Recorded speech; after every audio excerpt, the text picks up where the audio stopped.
देश में किसी भी संवैधानिक पद पर बने व्यक्ति या संवैधानिक पद के प्रति किसी तरह का दुर्व्यवहारपूर्ण व्यवहार करना और उनके बारे में अनाप शनाप कहना उस पद की गरिमा को ठेस पहुंचाना होता है और उसे सजा मिलता है, चाहे वह व्यक्ति कितना भी पावरफुल क्यों न हो। देश में संवैधानिक व्यवस्था है, लोकतांत्रिक व्यवस्था है, जहां संविधान सबसे ऊपर है और संविधान के माध्यम से ही जनप्रतिनिधियों का चुनाव होता है और वह जनप्रतिनिधि संवैधानिक व्यवस्था में सबसे बड़ा पद होता है। और इसी संवैधानिक व्यवस्था के चलते, इसी जनप्रतिनिधियों के चलते ही इन जनप्रतिनिधि ही कानून बनाते हैं, संवैधानिक व्यवस्था को अच्छे तरीके से चलाते हैं। लेकिन अगर कोई मंत्री किसी संवैधानिक पद के बारे में अनाप शनाप बोले तो उसकी सजा क्या होना चाहिए? क्या उससे उन्हें पद से तुरंत इस्तीफा दे देना चाहिए कि नहीं दे देना चाहिए? मैं बात कर रहा हूं त्रिस्तरीय पंचायती राज व्यवस्था के अंतर्गत सबसे निचले पैदान पे, सबसे जड़ में और रूट में जनप्रतिनिधि जो रहते हैं वार्ड सदस्य महोदय के बारे में उनके ही मंत्री ने क्या कहा है, जरा सुनिए। वार्ड सदस्य कितने साक्षर और हैं ये आप लोग को भी पता है, मुझे बताने की जरूरत नहीं है। तो कहीं ना कहीं साक्षरता की अभाव रही। वार्ड सदस्य वैसे ही लोग ज़्यादातर संख्या में जीते जो कि साक्षर नहीं थे और अपने अधिकार और अपने कर्तव्य को निर्वहन सही तरीके से नहीं करते, इसकी वजह से ये समस्याएं हैं। अभी आप जो ये वीडियो क्लिप देखा, यह कोई आम आदमी नहीं कह रहा है, एक मंत्री बोल रहा है और वह मंत्री है पंचायती राज मंत्री मुरारी प्रसाद गौतम जी। तो मुरारी प्रसाद गौतम जी से इस्तीफा मांगा जा रहा है और उनके प्रति गुस्सा फैला हुआ है। आप देख सकते हैं कितनी गुस्सा है लोगों में। वापस लो, पंचायती राज मंत्री तेरी हिटलर से ही नहीं चलेगी। नमस्कार, मैं हूं अभय कुमार। आप देख रहे हैं अपना खास कार्यक्रम गांव की सरकार। गांव की सरकार में हम बात करते हैं पंचायती राज व्यवस्था के अंतर्गत होने वाली तमाम तरह की घटनाओं को, विकास योजनाओं के बारे में बताते हैं। लेकिन अभी जो हम मुद्दा लेकर आए हैं बहुत ही अहम है, जो जनप्रतिनिधियों को अपमानित करने का काम किया जा रहा है।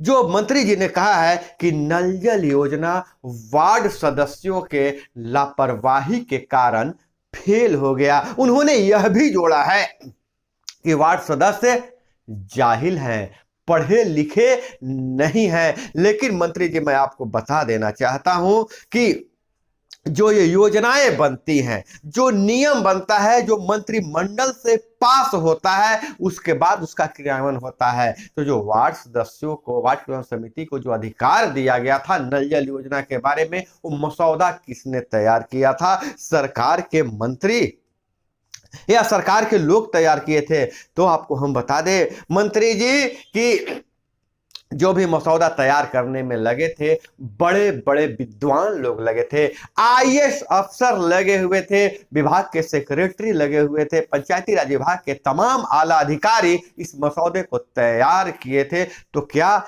ये सारे आईएएस लोग पढ़े लिखे नहीं थे?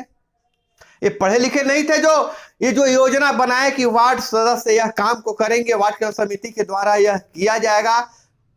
जब वो पढ़े लिखे लोग ही योजना बनाए थे तो हमारे वार्ड सदस्य जाहिल कैसे हो गए हैं? हालांकि मुद्दा यह गर्म है कि वार्ड सदस्यों को जो अपमानित करने का काम किया गया है, जिससे वार्ड सदस्य जितना आहत है उसके बारे में अब चर्चा हो रही है और लोग सड़क पर उतर रहे हैं। हम आपको बता दें, मैं भी गांव-गांव जाकर रिपोर्टिंग किया हूं कि नल जल योजना के बारे में, 7 निश्चय नली गली योजना के बारे में मैं जाकर रिपोर्टिंग किया हूं और उसमें जो पता चला है चौंकाने वाली बात है। ऊपर से नीचे सारे लोग जानते हैं कि योजनाएं क्यों फेल हुई है। तो मंत्री जी, मैं आपको बता देना चाहता हूं कि वार्ड सदस्यों के लापरवाही के कारण या वार्ड सदस्यों को कम पढ़े लिखे होने के कारण यह योजना नहीं फेल किया है।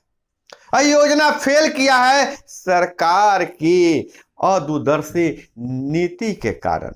आपके नीतियों के कारण ही यह योजना फेल किया है। कैसे फेल किया है आप जरा समझ लीजिएगा कि आपने वार्ड सदस्यों को वार्ड समिति की स्वतंत्रता कब दिया है। आप पैसे देते हैं, जो भी विकास फंड का पैसे देते हैं, पंचायत ग्राम पंचायतों को देते हैं, मुखिया जी को देते हैं। मुखिया जी वार्ड सदस्य वार्ड प्रबंधन समिति के खाते में पैसे ट्रांसफर करते हैं। उस पर निगरानी के लिए मुखिया जी और बीडीओ साहब को लगा देते हैं।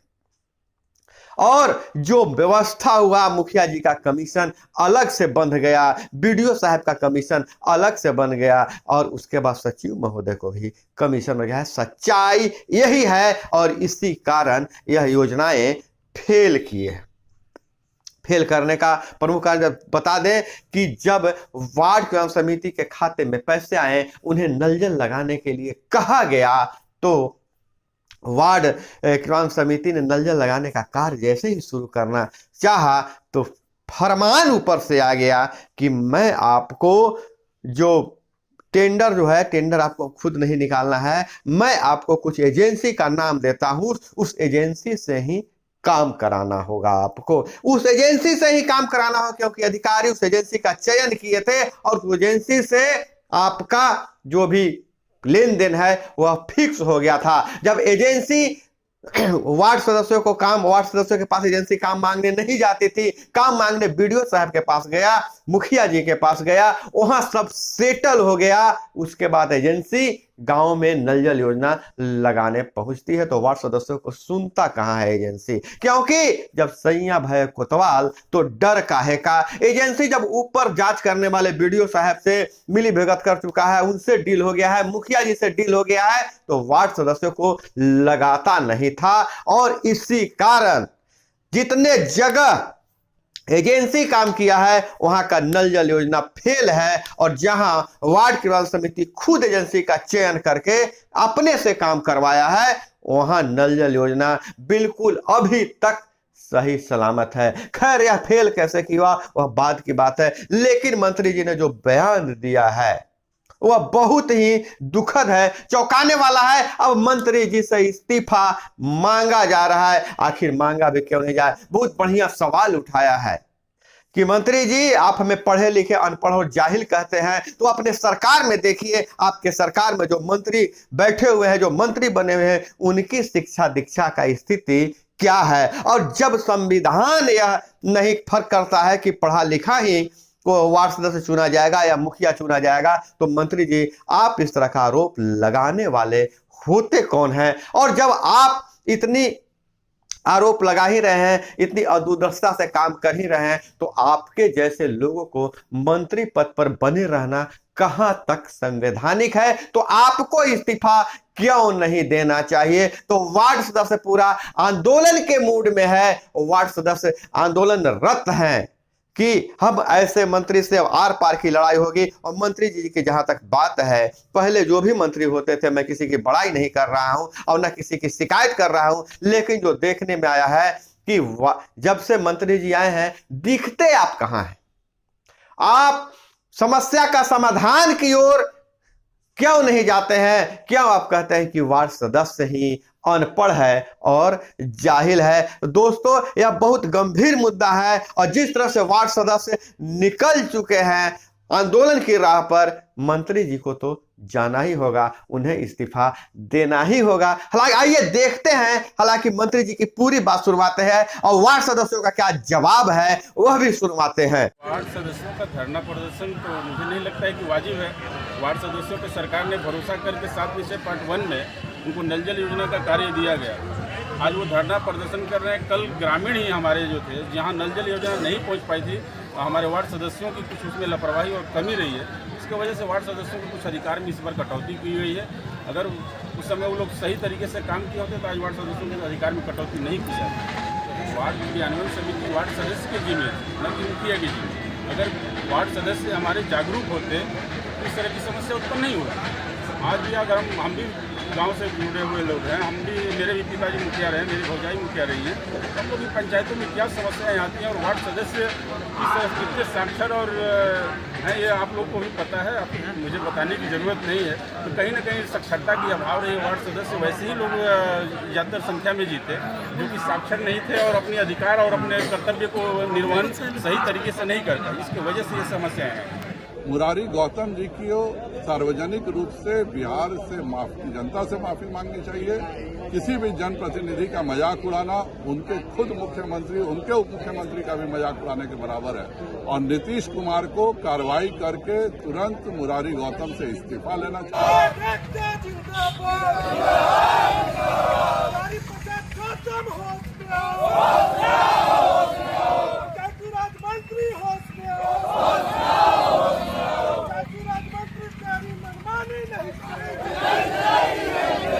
अपना ध्यान वापस लो। पंचायती राज मंत्री तेरी हिटलर से ही नहीं चलेगी। तेरी तानाशाही नहीं चलेगी। तानाशाही मुद्दा पर, हिटलर शाही मुद्दा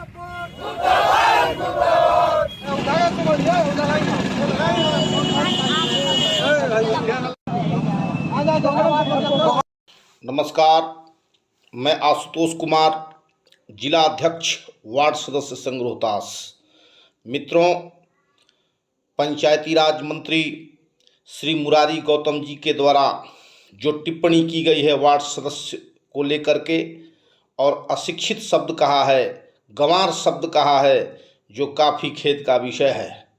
मैं सभी वार्ड सदस्यों से आग्रह करता हूं कि उस मंत्री जी से पूछिए कि आपकी शिक्षा दीक्षा कितनी है, आपके सरकार में बैठे उन लोगों की शिक्षा दीक्षा कितनी है जो आज डिप्टी चीफ मिनिस्टर के पद पर कार्यरत हैं। मैं गर्व के साथ कहता हूं कि मैं आशुतोष कुमार पेशे से वकील हूं, LLB की डिग्री प्राप्त किया हूं, और आप हमको अशिक्षित कहते हैं। हमारे समाज में बहुत से ऐसे वार्ड सदस्य हैं जो शिक्षित हैं, सुसंगठित हैं, समाज को अग्रसर दिशा देने के लिए कार्यरत हैं। आपका जो इस तरह का कृत्य दुर्भाग्यपूर्ण है। मैं सभी वार्ड सदस्यों से आग्रह करता हूं कि जो पंचायत प्रतिनिधियों का मजाक उड़ाया गया है, ऐसे मंत्री के खिलाफ आप लोग बिहार सरकार से इस्तीफे की मांग करें, आंदोलन चलाएं और आगे की रणनीति तय करें। इन्हीं आशा और विश्वास के साथ मैं सभी तमाम लोगों को, बिहार के सभी वार्ड सदस्यों को आह्वान करता हूं कि तत्काल प्रभाव से इनकी इस्तीफे की मांग किया जाए और सरकार इन्हें बर्खास्त करे। ऐसे मंत्री को के खिलाफ हमारी लड़ाई जारी रहेगी। जय हिंद, जय भारत, जय पंचायती राज। तो अभी आपने सुन लिया है कि मंत्री जी ने क्या कहा और उसके जवाब में वार्ड सदस्यों ने क्या कहा और कैसे आंदोलन हो रहा है। तो दोस्तों, इस मुद्दे पर हम लगातार नजर बनाए हुए हैं और हर एक खबर निकल कर आएगी जो आपको बताया जाएगा। और दोस्तों, एक बात और है कि आप जहां भी आंदोलन कीजिए, हमें सूचना जरूर दीजिए, हम कोशिश करेंगे वहां तक पहुंचने के लिए। और दोस्तों, इस वीडियो को बहुत प्यार दीजिए, लाइक कीजिए, चैनल पर नए तो चैनल को सब्सक्राइब कीजिए और शेयर कीजिए। इस मुद्दे पर हम बने हुए हैं और हर एक जानकारी लेकर आएंगे कि वार्ड सदस्यों के साथ नाइंसाफी नहीं हो, इंसाफ मिले। अपना बहुत बहुत ख्याल रखिएगा। मिलते हैं अगले वीडियो में। जय हिंद, वंदे मातरम।